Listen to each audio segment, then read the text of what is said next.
And we're off and running. Larry Smith, Mike Kegley, Brad Sturdy. Glad you're here with us here on Big Sports Radio.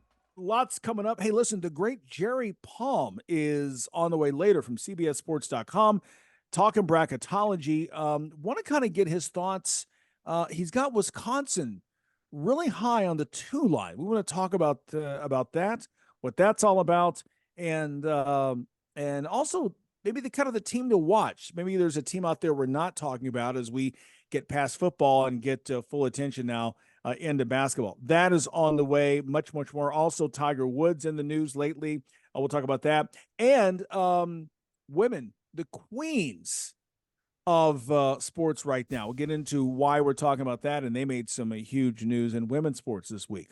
But fellas, as we close the chapter on this college football season, we still no signs in doing so. They were crystal clear, 15-0. Michigan, the national champions for the first time since 1997. Guys, listen, for all the stuff that they went through this year, you got to give them props. They were fantastic Monday night. It was a dominant win over a very good Washington Huskies football team. Yeah, they were fantastic. Their ability to control the line of scrimmage was just was amazing. They just ran the football over and over. Different guys too, used two different running backs. You saw two guys over 100 yards. And J.J. McCarthy made the plays when he had to make them. I think the play of the game for me, I know there were a lot of big plays, but the game was the 3rd and 8 run for 22. I think it was 22 yards down and deep in their own territory, about to give it back to Washington, only up one score with good field position. And instead, you run that, and then you end up changing kind of field position there. But I thought they did a great job defensively too on Michael Penix. I think Michael Penix is great, but they were on him all night long. He was under pressure, even though he doesn't take sacks because he gets rid of it. That defense was just fantastic. I think that defense is one of the best defenses we've seen. It ranks up there with that Georgia defense from a couple years ago. Yeah, I think it was an excellent game. I actually thought to some extent that if Michigan had stuck to the run earlier in the first half, I wonder if they would have blown them out, by halftime. I thought Donovan Edwards saved the team with two runs. It's nice when you can be like, I don't know, two attempts for 80 yards and 2 touchdowns. But I thought it was really interesting because they hit a lull then after that. And I wonder if some of the play calling was to show that J.J. McCarthy could be a good NFL player. I'm not certain. But I will tell you that I thought that the way that offensive line was blowing Washington off the ball, I thought they should have maybe kept the pedal to the metal on that boring running game that doesn't apparently win you games, except when you're in the national title game. And how about Jim Harbaugh? You think of just 3 short years ago that couldn't beat Ohio State, was on the hot seat. Some thought that his alma mater might boot him at some point, and now here he is, 3 straight Big Ten titles, and now the national championship. Harbaugh talking later about what it's like to finally break through and get his first college football title.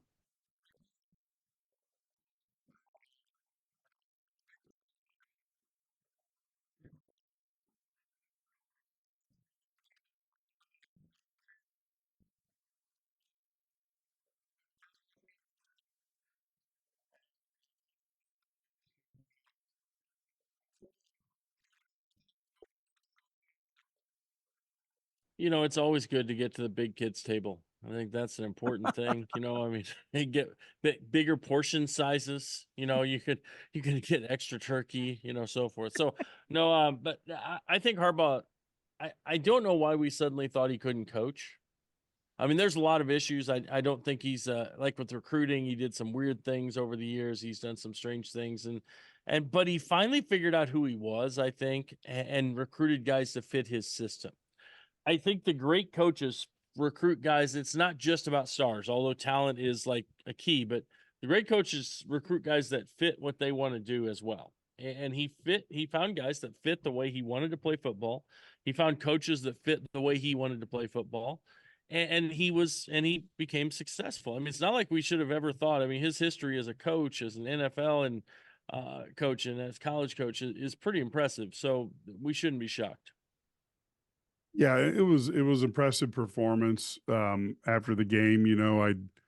He talked about how all these guys are innocent and we overcame it because we knew we were innocent. I wonder if there'll always be an asterisk there because the fact that your head coach missed 6 games for suspension and may not be done yet. And I wonder, if you're innocent, why did you take at least 3 of those games?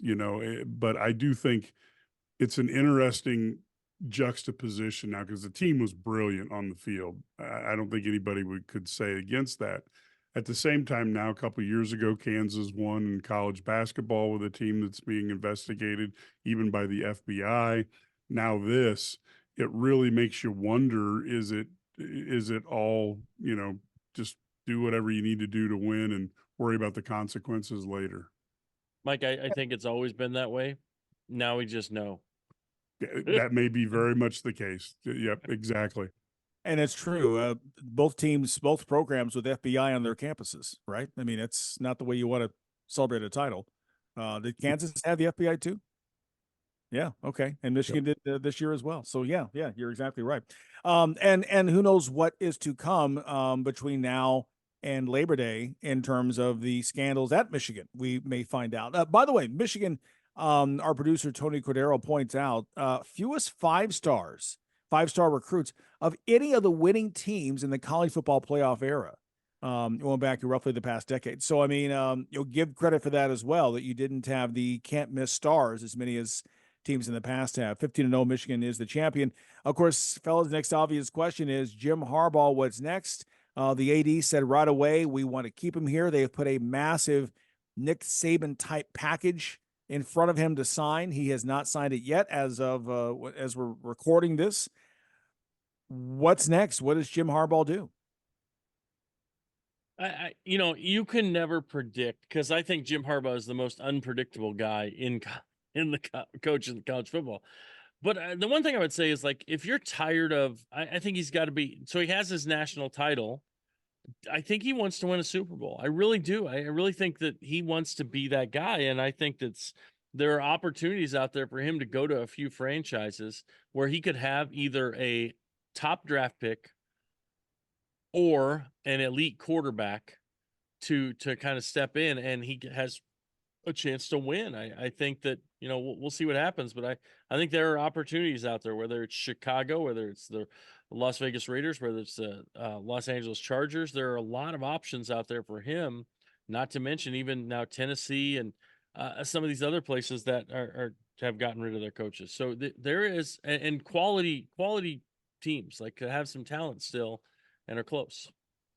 Yeah, I think he's gonna go to the NFL. And I think he has the opportunity with the Chargers to get Justin Herbert as his quarterback. He has the opportunity with Washington or Chicago to draft and handpick his quarterback. And I think he will take that opportunity and see, at the age of 60, 61, see if he can get a Super Bowl in his last hurrah in the coaching arena, because he loves football and he, played it. And then as soon as he got done playing it, he decides, I'm going to coach it. And I don't think he wants to quit yet. Well, and you wonder too, even where his wife would like to go. He just turned 60 a couple of weeks ago, so he's a young guy. To your point, this may be the chance to go at that and spend the next several years, maybe try to see if it's your last stop, possibly. Obviously, he played for the Bears, was a great quarterback for them. Back in the 80s. He coached at University of San Diego. It's where he was first a head coach. So he's got ties to Southern California in terms of being, a couple hours up the road in LA, possibly. And that's the thing. I think right now, even though he has not, shown his hand on what he's going to do, you have to consider a guy who's been to a Super Bowl and now has won a college football championship. Has to be someone that would be on a lot of high on a lot of lists in terms of NFL teams looking for that. By the way, he was a really good quarterback too. Let's tell that as I'm a Bear fan, so I love when he was the quarterback of the Bears. No question about that. So Jim Harbaugh, the world is his oyster, and it's a big sea out there. with a lot of gaps to fill. Folks, Black Monday was as expected. And you know, there could still be another coach or two out there that gets the pink slip. Yeah, I think it's interesting to see where they're at. Why a lot of Black Monday, usually it's like all that day. We've seen it kind of happen Monday, and then there was some Tuesday, and more. It just kind of has been more gradual than we maybe expected. But don't you think that some of it, when these firings come, you better have an idea of where you're going. You don't just fire a guy to say I fired a guy. You better have a plan in place to replace him. I think that is so true, and we've seen that in college football. Some coach will be let go by an AD who thinks he can move up in the world, and all of a sudden he has a hard time replacing that coach. And in the NFL is no different. And you wonder, like with Vrabel, he's a good coach. He just hasn't really had it that good a quarterback. Do you really want to risk a coach that can coach because your GM can't get him a quarterback? I don't know if that's the calculus that I would make. Yeah, great point. Great point. Well, any guess on? Let's just throw it out there. Any predictions you want to try to make in terms of who goes where? Man, I wonder. So if I look at this, I think the Bears for Harbaugh. I think that makes the most sense for him. I think he can draft his quarterback or keep his quarterback if he wants Fields. He obviously knows Justin Fields from his time at Ohio State and when Harbaugh was in Michigan. I think that's possible. I think the Raiders stick with their guy. I think they hire their internally. I think that would make sense. Those guys really like him. And he did an admirable job down the stretch, replacing Josh McDaniel, who was a train wreck. So yeah, I think those are a couple. I don't know after that. Yeah, I think Vrabel may end up over at New England. That seems like a good fit. I tend to think Harbaugh will end up either in Chicago or with the Chargers, and beyond that, it's hard to know who's going where. But it'll be exciting, and there's going to be a lot of pressure. If Harbaugh stays at Michigan, and there'll be a lot of high expectations if he moves on. So either way, he's going to be in the middle of it, and I think that's the way he loves it. Yeah, that's right. And you know what's amazing to me? One coach that I need to mention, Arthur Smith out in Atlanta. I saw somewhere I think he's the first Falcons coach with 3 straight 10-loss seasons. And the Falcons, again, a franchise that has not had the greatest history. So that itself is amazing. But he was the coach who was always, if they ever built a statue of him, and they won't in Atlanta, you've got Dominique Wilkins rising up for the dunk. You've got the big Falcon outside. You've got Arthur Smith looking down at his play card.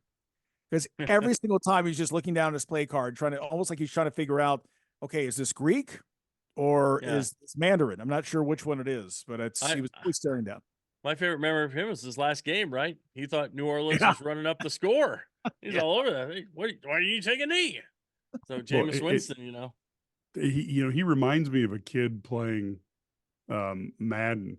Instead of calling plays and setting up things for later on in the game, it's just like, okay, I got a home run play here somewhere. I'm going to get the whole thing this play. And you never, the game never had a continuity to it that you would see with more seasoned and talented offensive coordinators and coaches. Yeah. Four times this season, the Falcons had a lead in the final minute and lost.